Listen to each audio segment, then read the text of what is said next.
timber deck can offer the perfect outdoor space, providing a seamless link between the home and garden.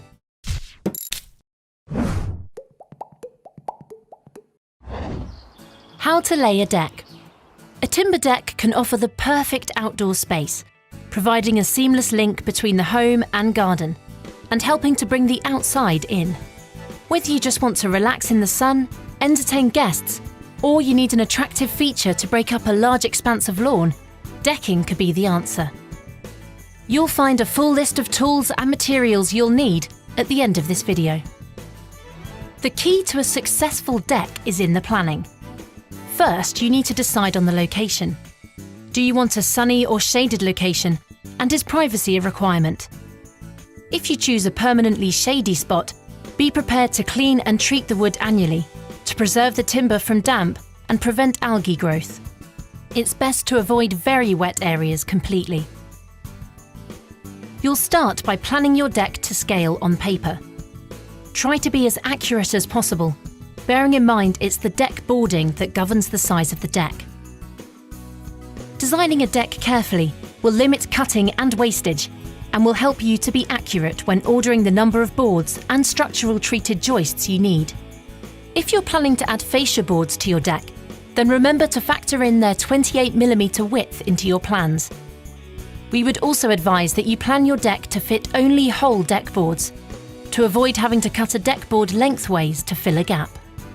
Also, when planning, bear in mind that if you're building your decking next to a house, as we are, then make sure it's 150mm below the damp-proof course, and that you don't cover any air bricks.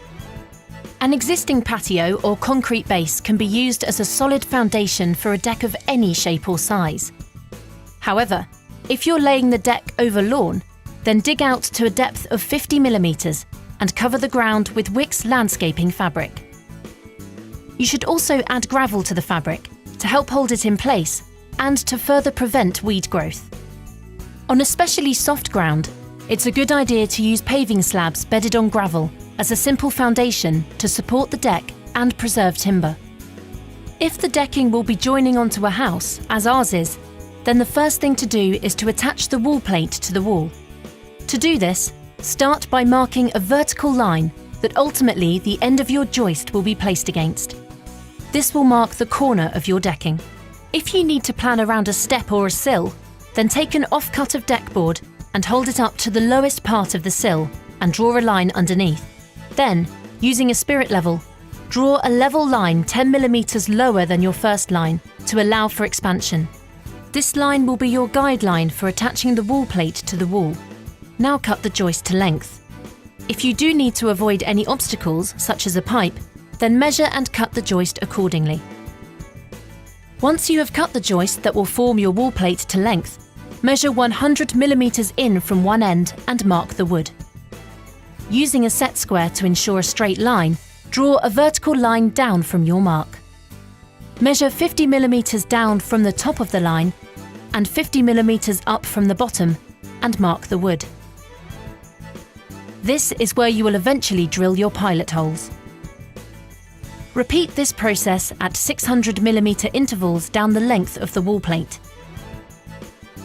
When you reach the far end of the wood, measure and mark out another 100mm section, as it's best to have 100mm sections at each end to ensure stability. Take your drill and 8mm wood drill bit and drill the pilot holes. Once this is done, treat all the holes and cut ends of wood with 2 coats of preservative to ensure the timber remains structurally sound for as long as possible. You should repeat this for all holes and cut ends whilst building your decking. Be sure to follow manufacturer's instructions on drying and safety. Put the wall plate into position in line with your guideline on the wall.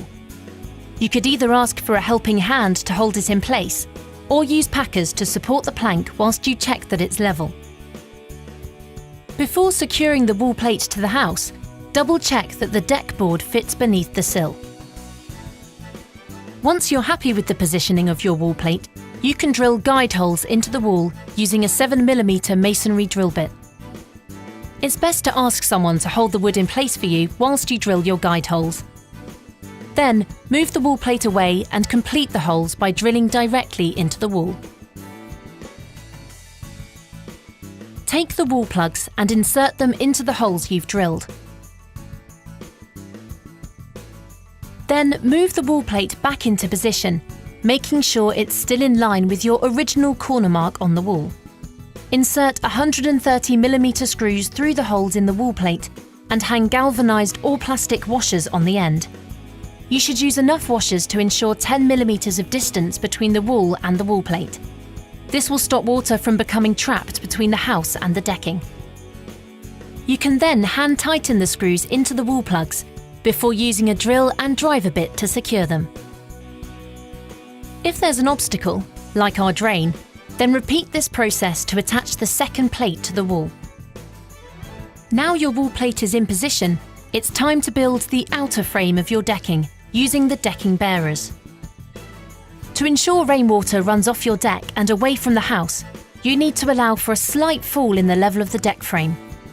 You should factor in a 2mm fall for every metre. Bear in mind this fall when checking the levels throughout the build. If, like us, the deck you're planning to build is longer than your decking bearers, then you'll need to extend the bearer by joining two sections together. To do this, measure out and cut the two lengths of bearer that you need to reach the required length. Then, measure out a 600mm section. Before sawing this section, it's helpful to draw a small line at 300mm to show where the middle of the section is. This will help you to line it up where the bearers join. Place the sections into your workbench and secure with clamps, making sure the 300mm mark lines up with the join of the bearers. You may need two workbenches or an extra pair of hands to support the overhanging wood. Next, measure 75mm and 150mm from the join on both sides and mark the wood. From each of the four marks, use a set square to draw a straight line. On each of the lines, measure out and mark two evenly spaced points. This is where you'll drill your pilot holes. Once the 8 marks are in place, drill pilot holes using the 5mm wood drill bit. If you're going to be using fascia boards, then you should also countersink the screws so that the fascia can sit flush to the bearer. Then secure with 100mm screws. You can now measure out, cut and repeat the joining process for the remaining side of the frame. Next, put your bearers into position and, where possible, put the joins at the end where there will be least through traffic. It's important to get the bearers to the required level before fixing together. So place risers, paving slabs or treated offcuts of timber at 500mm intervals, then check the level. Before fixing, you should also check the corners are square using a set square. Mark and drill pilot holes before using two external grade 150mm screws to join the frame at each corner. If you can't access a corner of the decking, then you can secure the bearers by drilling skewed pilot holes at a 45-degree angle into the wood and securing with 100mm screws. Once the frame is secure, double-check that it's at the required level and make small adjustments if necessary. If you're using offcuts of timber, then make sure it's treated. Decking can be laid in a variety of different patterns. Here's a few examples.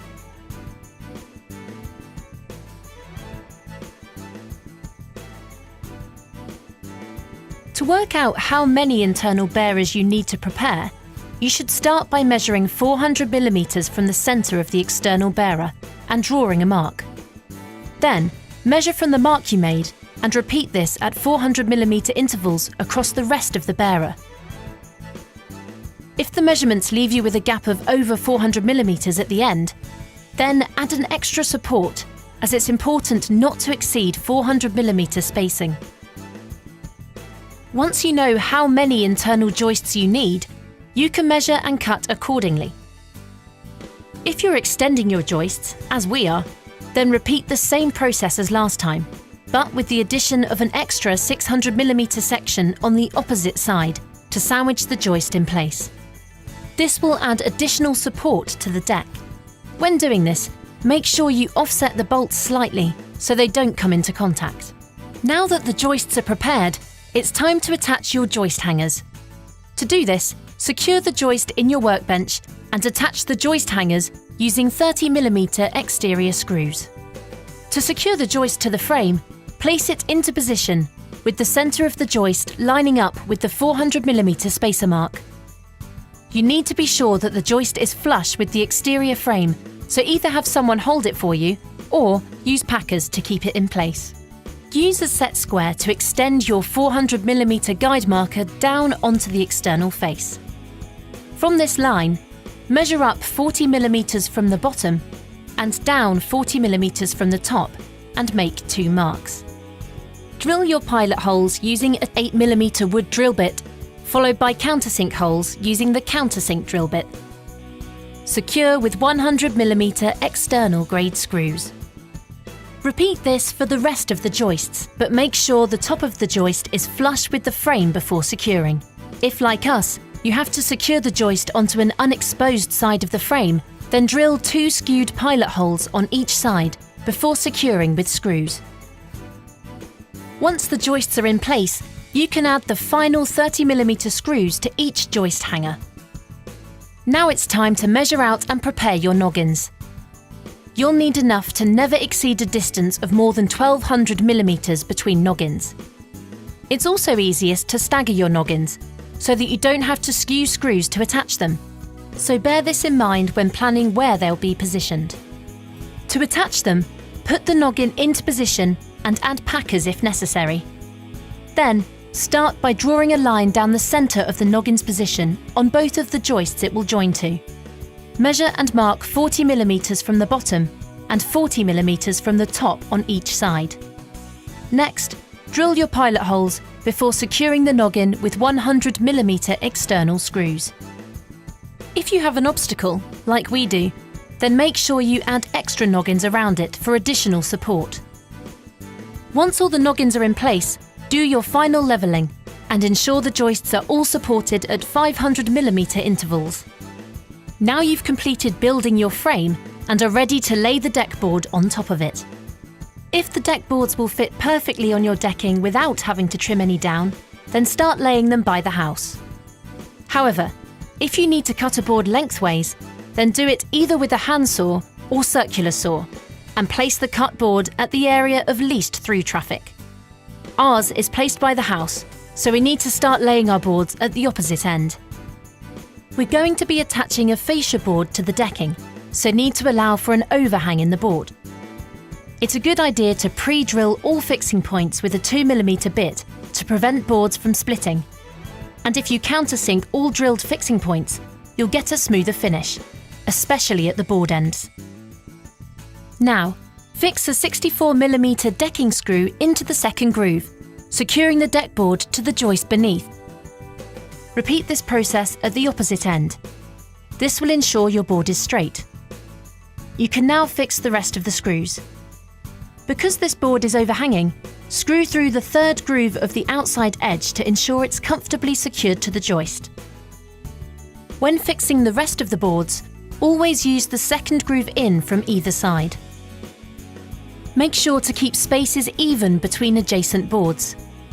Because timber expands and contracts with the changing weather, you should include a gap of between 5mm and 8mm between each board. Create a suitably sized spacer from an offcut of timber and use it to check the gap between boards is equal all the way along. If you need to cut a deck board to accommodate an obstacle, then mark out on your wood and cut with a jigsaw. Or you could create a template to mark your wood accurately. When laying the board next to the house, make sure it's 10mm away from the wall. If you're adding fascia boards to your deck, then measure and cut all the pieces you need. Bear in mind that you should keep a gap of between 5 and 8mm between all boards to allow for expansion. Mark the wood with a line at 50mm from each end. Then, measure out and mark lines at 600mm intervals. Place small offcuts or packers underneath the fascia to level, before pre-drilling guide holes in the second groove in from each side. Finally, Secure the fascias with 64mm decking screws. You can now sit back and admire your work from your brand new deck.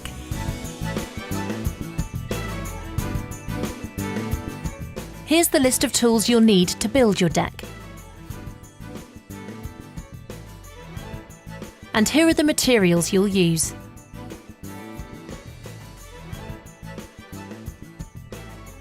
And this is the recommended safety equipment needed.